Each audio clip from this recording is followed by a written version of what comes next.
So I worked at a sports camp for maybe a week, about a week, at St. Joseph's University, and it wasn't intertwined with St. Joseph's, but it was at the location.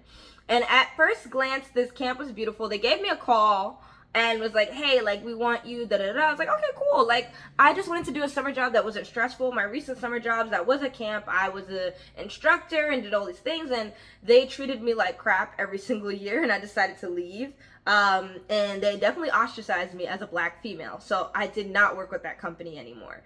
And nobody can fire you, they just don't call you back. Let me be honest, that is the way it happens now. Unless you work like a retail job and you really had done something, they're not gonna fire you, they're just not gonna call you back. Respectfully so, that's honestly a great way to do business. Like, do your thing, whatever.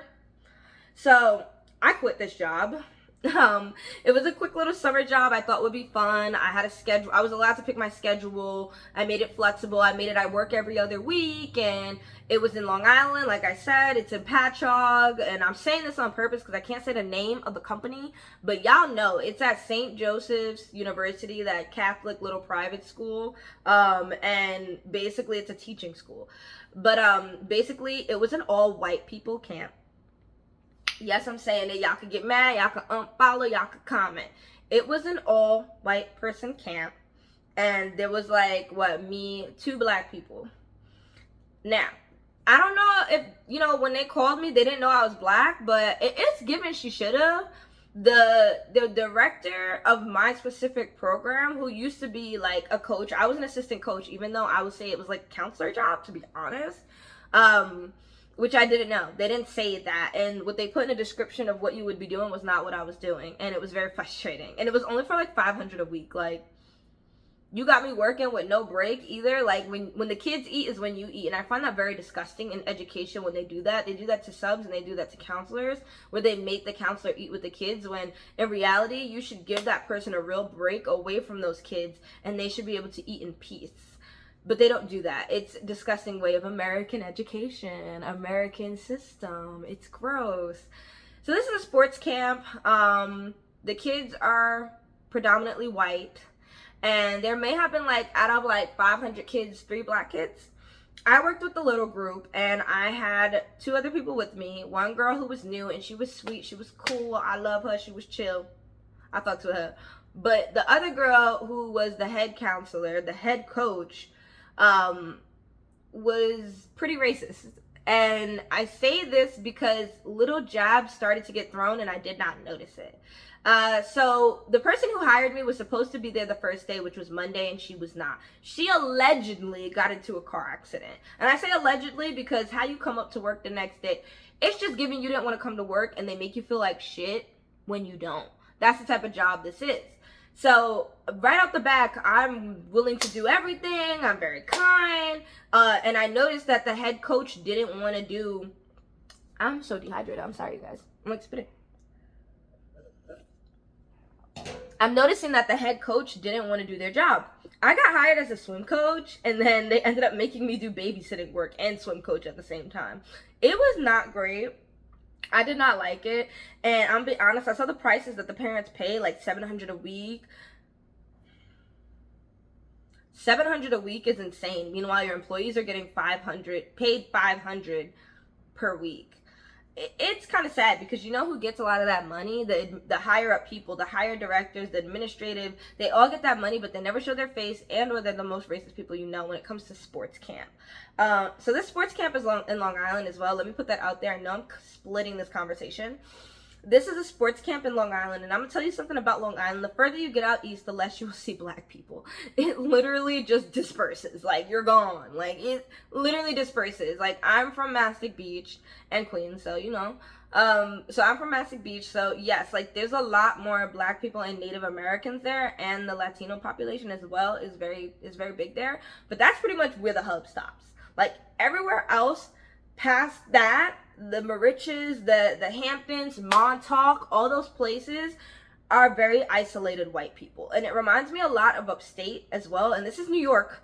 Upstate New York is a lot of isolated white people as well. And it's very cringy. It's very scary. And there's a lot of cults up here as well. We're not going to get into that in this video, but I did not know that until I moved up here.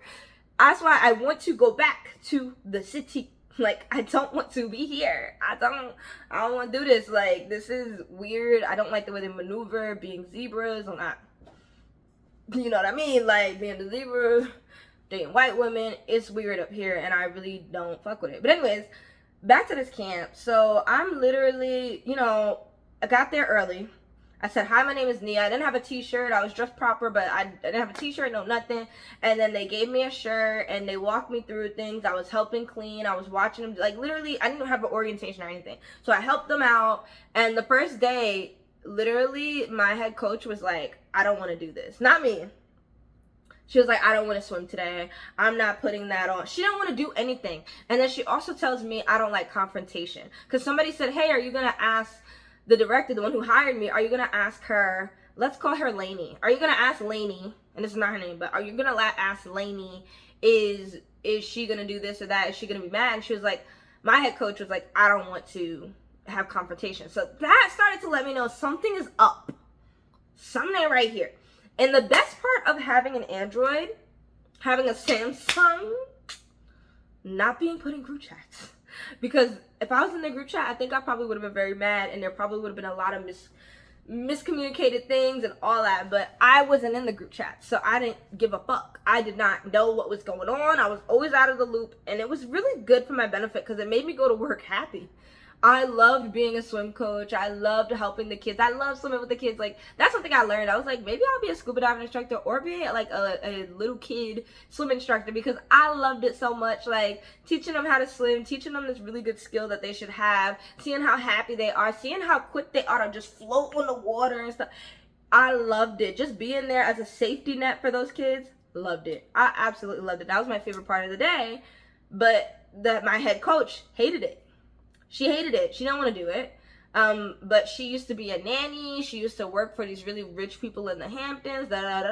So I'm setting up a way of her thinking. Like, she believes that if a parent paid for this, then you have to do this. Meanwhile, she's not from a rich background or from a rich area. So this is another case of in Long Island where poor white people work for rich white people, and they want to be put on the same level, but they're not, and they get mad at black people.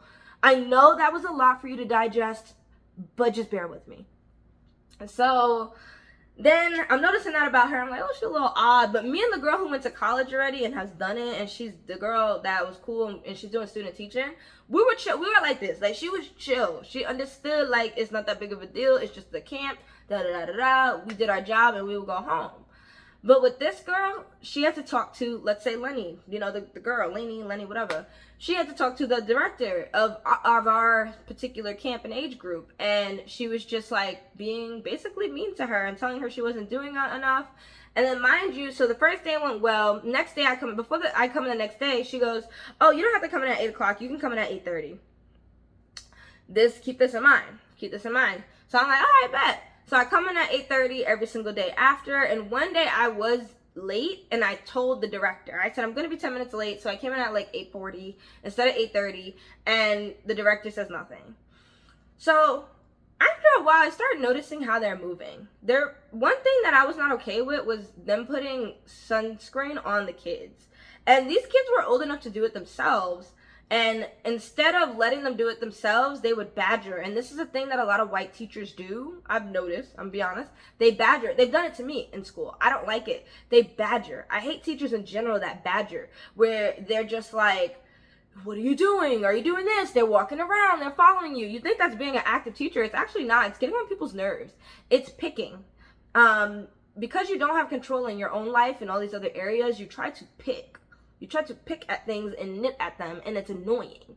So I would ask the kids, do you want help putting on lotion? And a lot of them said they're fine. And next thing you know, I did it for the first day. I want to let you guys know. I did it the first day, but then after that, I did not want to touch anybody's kids. I felt it was inappropriate. I was like, I'm not touching their kids. I'm not putting lotion on them. I'm not babying them. That's another thing. Like, I feel like white women like to baby men. They like to baby kids. And I'm not doing that. I was like, what are y'all doing? Like, I ain't doing that shit. Like, I'm not touching nobody's kid. I'm a teacher. I don't touch nobody's kid. I don't care if this is a coaching position that you guys are, technically they're just counselors. I'm not touching nobody's kids. I'm not getting anything from nobody's kid, and I'm not making nobody's kid feel uncomfortable. And that wasn't okay with me. So that was number one. So one day I'm sitting on the floor with one of the kids. It was a young white boy, and he was so cute, so adorable, sweet kid. And mind you, I'm in Long Island.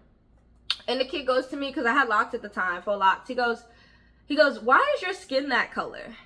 He's about 6 or 7. And he goes, why is your skin that color? And I'm like, because I'm black. I just said it straight up. I'm like, because I'm black. I said, I'm African American. And then he's like, oh, people with your hair have your skin. And I said, yes. Yes, they do. And that's when I started seeing the shits. I was like, all right, I'm in a weird camp. I was like, what in the hell is going on? Like, I started noticing how they were not used to seeing black people. And I want to say black people. And what I mean by that is kinky hair, full bodies, dark skin, big lips. They're not used to seeing black people. When I say that, is because in Long Island, I talked about the zebra situations, which is fine for them. But when you see a lot of biracial people in an area and you're not used to seeing black individuals, African Americans who are dark skinned and do not have a mixed lineage, let's say, that at that point you're an unknown species. Like, it felt like I was in a different country where they'd never seen black people. And that is really bad because it's Long Island, New York. It's still New York. So this is what I mean by, like, me having trauma by living in Long Island. Yeah, it sucked. I have my good moments from Long Island, as in what nature brought me and living life a different way. But still, when it came to interactions with people, it was very off-putting and odd. It was not normal. So this kid was cute. He followed me around the whole day, holding my hand, going down the slide. Like, he treated me like I was a human being. Like, he thought it was interesting that I had different skin and different hair. But another thing he said to me, this little kid, he goes, I'm a tan white. He said something weird. He said, like, he said I'm a dark white. And I was like, huh. I was like, okay. So the kid was pale as day. But my point is that maybe his parents are not exposing him to black people. Let's be honest. And that is the scary part as a black educator. You have a kid who's looking at you like you're a freaking alien. In New York. This is not Kentucky. This is not Arkansas. This is not Salt Lake City, Utah. This is New York. The United States have not progressed as much as you think they have. And white people have honestly ostracized themselves off into certain areas, specifically Long Island and upstate Hudson Valley, to get away from the city. What's in the city? Black people. What's in the city? Yeah, a little bit of a rougher life. What's in the city? Diversity. They don't really want you to be around that, or their kids. So they start moving people off into nature places, such as Long Island and beaches, where they're not around black people. And that was a very scary thing for me. Like, moving to a place where there's a bunch of white people and I was the only black person was a lot. So now, literally 26 years later, no, let me say, how old was that? Let me say like 15 years later, it's still happening and 10 times worse, especially after the election of Trump. It's 10 times worse of people not having their kids around black people or just people of a different race. Let me pause it. So anyways, little boy was cute. We literally hung around. He clung to me all day. He saw that I was different and he was fine. But just to think about, if I wasn't there, he would be saying that all the time to anybody. And I was just his coach. So, number one, that happened. I was like, all right, I'm in a really odd predicament. And I talked to an employee about it, and I said, I had to explain to a kid today that I'm black.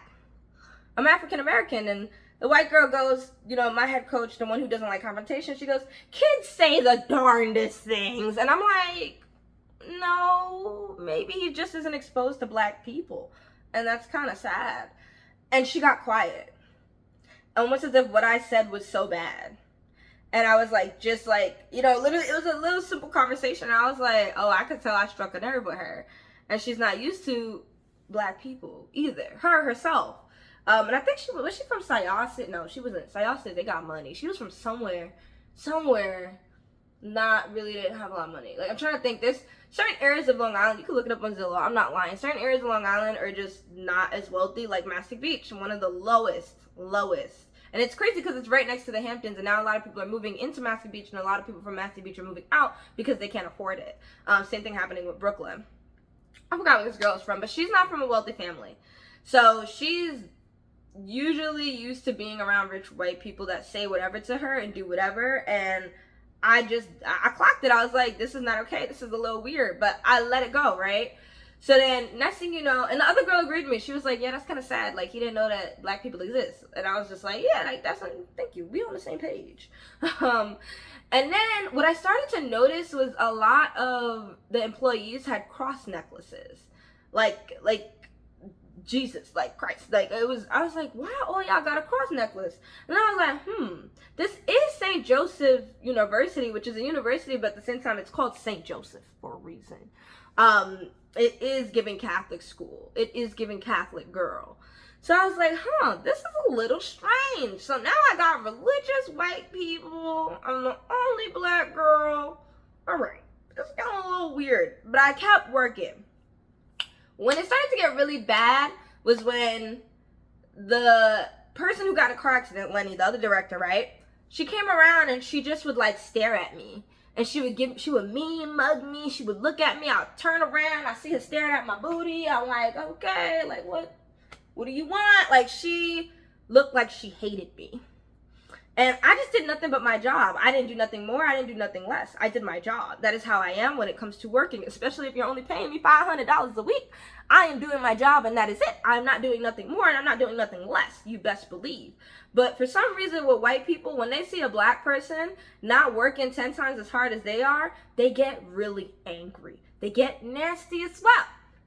So I remember we went on this field trip or whatever, and I already could tell the vibes were off. One of the employees, who was a Latina girl, and she had a kid. She had a kid very young. She had a kid there with her, and she was a single mom. It was given, the dude left, didn't want to be there, but yet she was a religious Latina girl.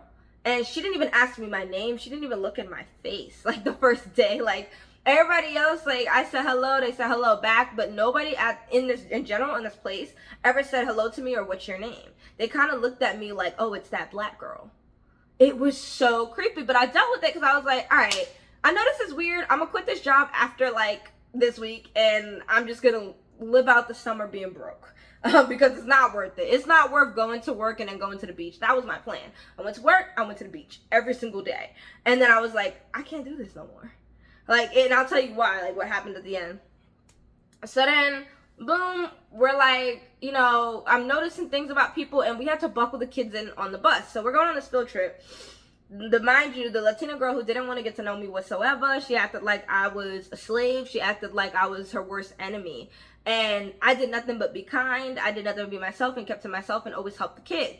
But because they saw, I'm gonna be honest with you, that's what gets me in a lot of workplaces, in a lot of places with other people.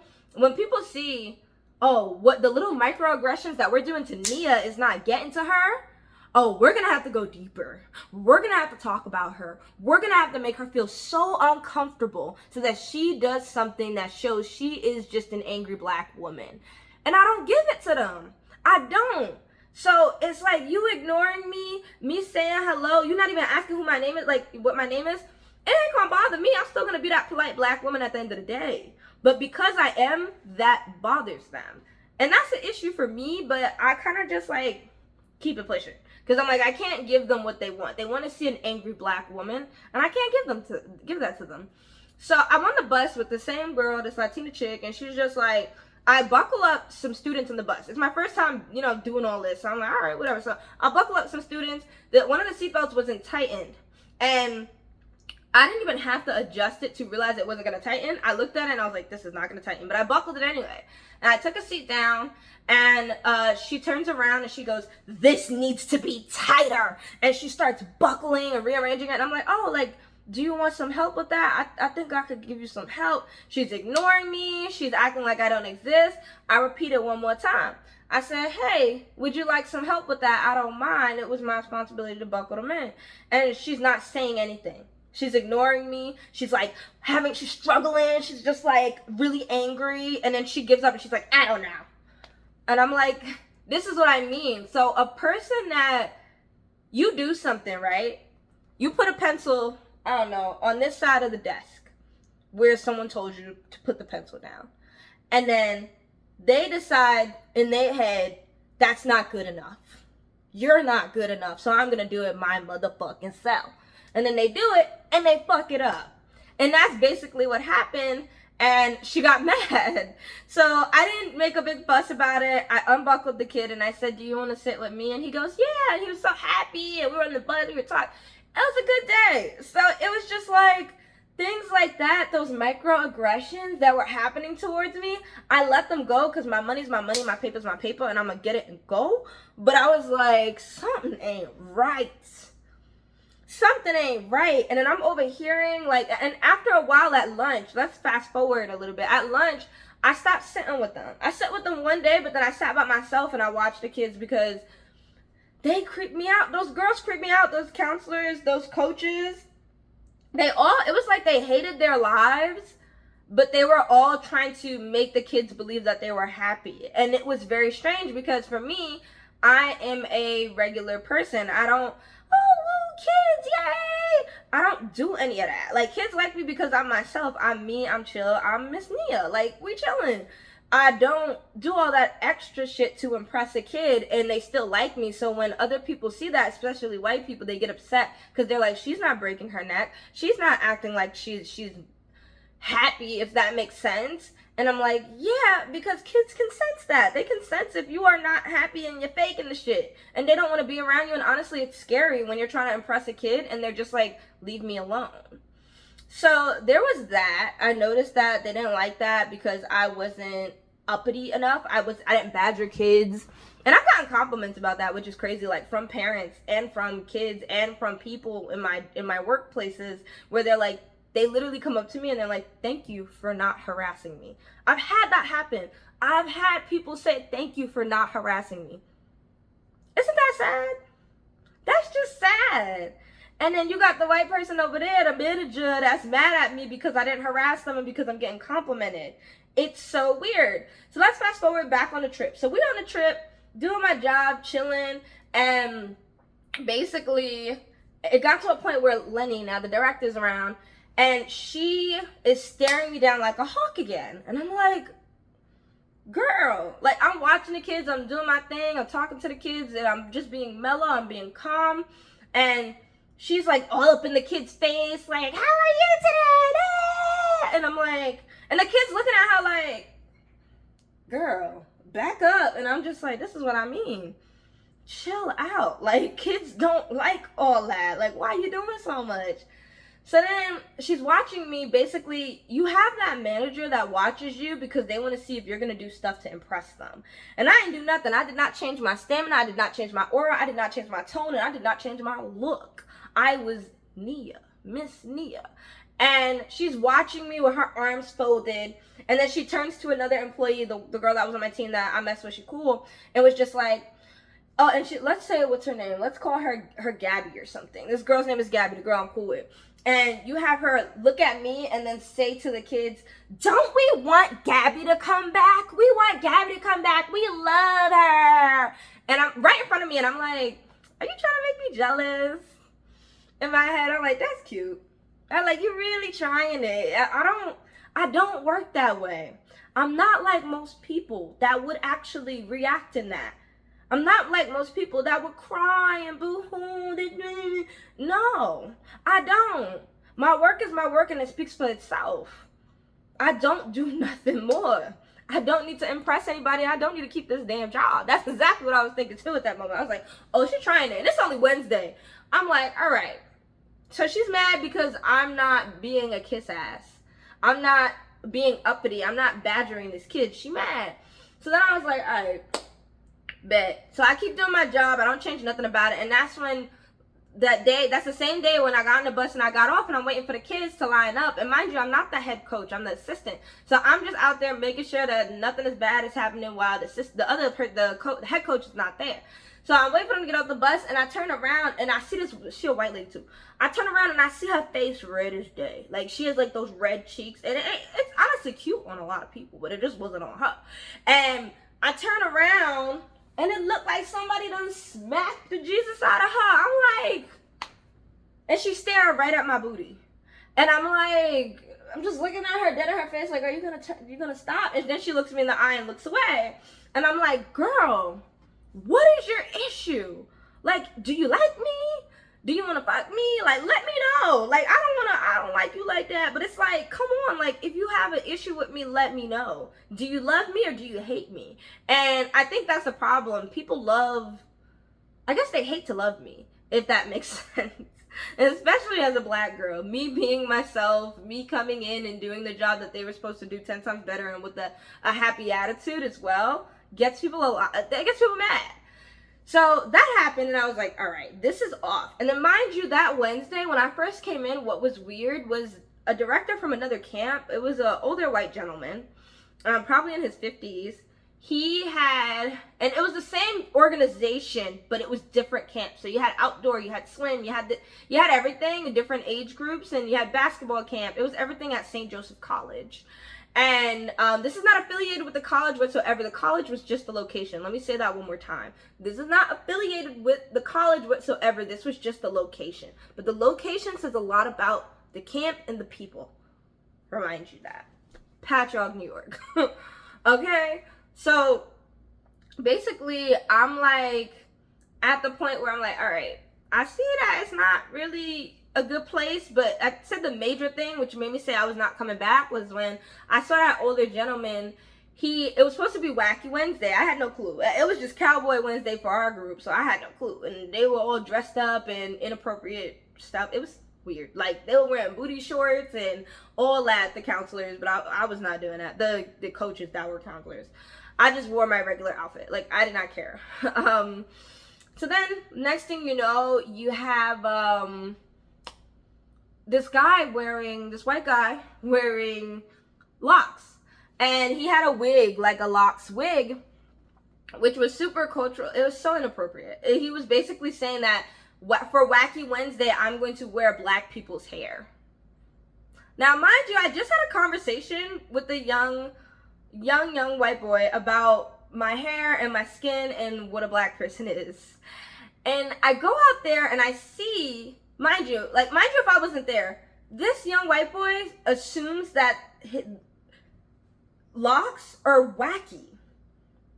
Now they're assuming that it's Wacky Wednesday. Oh, let's go put on an afro. Let's go put on locks. And this is what I mean about that. Camp was very racist in general. And I don't think they expected that I was a black girl being employed. I don't think they saw that. Because my name is Nia, but my last name it's a master name, if you know. It's a little English name. And I don't think they expected me to be, let me even say, as black as I am.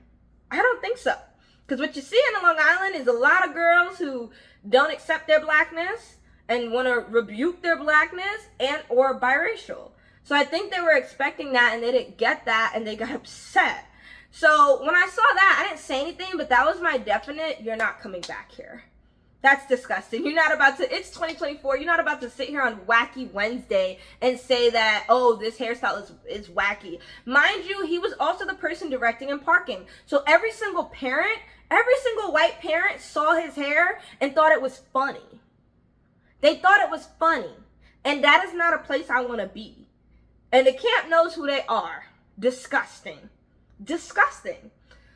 So then, that whole Wednesday just made me say, all right, you're not coming back. You are not coming back. Finish out the week, do your job, which I was still doing. So then Thursday comes around and I did my job. I was doing my job the whole day. It was going smoothly. And then the head director, Lenny, let's go back to her. She comes around and she basically tells me I'm not doing a good job. It seems like the other two counselors are doing all the work. You're just lagging behind. And mind you, that same day, I got changed really early because I was on my menstrual. So I changed rather quickly. And also, I gave them as ample time to use the fitting rooms as they needed. So what does this mean? So after swimming, I didn't say this, but after swimming, we had to change, which was weird, but they didn't give us ample time to change. So I would take like 2 minutes to change, right? And basically this particular day, I got changed early. Like I changed quicker than normal because I just wanted to get out the way. I was even wearing sweatpants. Like I was not trying to do anything cute, basically. And so then I have her tell me, oh, they're saying that you get changed too long. You take too long to get changed. And I said, excuse me? And I just sat there and I was like, I'm sorry you feel that way. I'm going to try to work on it. And I move forward. And she laughs at me. Like, she's just like, and walks away. And I'm like, you're mad because I didn't give you an angry black woman? You mad because I didn't curse you out? You mad because I didn't give you ghetto? You're mad. You're mad about that. So then I walk outside with the kids and the rest of the group, and I look at the sky. I literally look up, and I'm like, fuck this. Like, what are we doing? You have 3 degrees, an apartment, an amazing best friend. We help each other out. We're going to figure things out. What the fuck do I need to do this for? And at that moment, I said my goodbyes. I said, hey, I don't feel well. You know, I made my little excuse. I said, I don't feel good. See y'all later. And I dipped. And I went and I talked to her too. I said, I don't feel too great. I didn't even go into details because I wanted to write an email. I've learned, if anything from college, don't say a lot in person. Write an email. Because if you want to get a little lawsuit going, that email is a lot of proof and that says a lot of things. So I just said, hey, I don't feel well. I'm going to head out. And then she goes, literally, she's panicking. She's like, what about tomorrow? We're gonna be short staffed. Oh. And I'm like, you'll figure it out. You'll figure it out. And I walk away. And I could tell she was so upset. She had a broom in her hand too, like just sweeping around. What happens when you become a manager? You have nothing to fucking do. Even if, like, mainly when it comes to education, like you have nothing to do but pick at people. And she wanted to pick at me. She had a new employee and she wanted to pick and pick and pick. She just wanted someone to pick on. And I said, you know what? This is what I set my boundaries. I'm removing myself from this situation. I'm leaving. I'm out. Goodbye. I have worked so hard and for so long that I am finally in a place, even with if I'm behind on rent, car note, whatever, I'm in a place where my mental sanity is priceless. It's priceless. And I'm trying to live longer, not shorter. I'm not trying to live a shorter lifespan. I'm trying to live longer. And when it comes to these educational institutions, educational situations, or camps are even a part of it, they don't give a flying fuck about your mental. And I realized, you know what? You cannot put a price tag on me. And for the first time in my life, I quit. For the first time in my life, I actually legit quit. And I say, no, at my McDonald's job, I quit, but more so, I put in my time. This one, I abruptly quit. Like, I said, no, I'm not coming back. You will not treat me like that. So I left that day. I talked to my best friend. We talked about everything, and I told her I'm coming home. I ain't staying here no more. I'm getting out of Long Island. I'm getting the fuck out of Dodge. And basically, I sent my email, and it was interesting because she sent a text too before I could send my email, and she was just like, we'll talk about if you can come back. We'll give you a call. And I said, I agree. I'm going to send my email. Thank you. And then I sent a long email basically saying how I don't like hostile work environments. I don't mess with hostile work environments. I don't like being bullied into working harder for your sake. I said, I've been an educator for this long. I've been doing this many things. I don't need this job. I did this job because I wanted peace, but it's not bringing peace, so I'm out. And then I talked about basically how racist the camp was. I talked about the hair incident, not mine, but I said how, you know, him appropriating Rasta culture and wearing locks or faux locks with a hat from Party City and saying it's wacky is disgusting. As a black person and black educator, that was very, very sad to see. And you know what this girl's reply was? Thank you for your opinion. She was hurt. She was very, very hurt because I didn't sit there and let her bully me. I didn't sit there and say, I need this job, please, I need this job. I didn't sit there and do that. I'm too old to be doing that. I'm done. I don't do those things. And I'm really happy I don't. So, my last story is Long Island's weird. I worked at a racist camp. I worked at a very, very gross sports camp. And if I can tell you guys the name of the camp, I would. But sports camp, they're all over New York. The one I was in was in Patchogue. It was at St. Joseph University. And yeah, it's pretty gross. It was gross. It was disgusting. The employees were definitely racist and had a grudge, and I just was like happy to get out of there. But just know, if you find yourself in these type of situations, you do not have to stay. I know you need money. I know, say if you have kids, I get it. Find something else. Put your foot down. Apply for unemployment, because it's getting really bad out here. Do what you have to do, because I couldn't do it anymore. I was like, what am I doing? That moment I looked up at the sky was my moment of peace. I was like, yeah, get the fuck up out of here. Bye, you guys.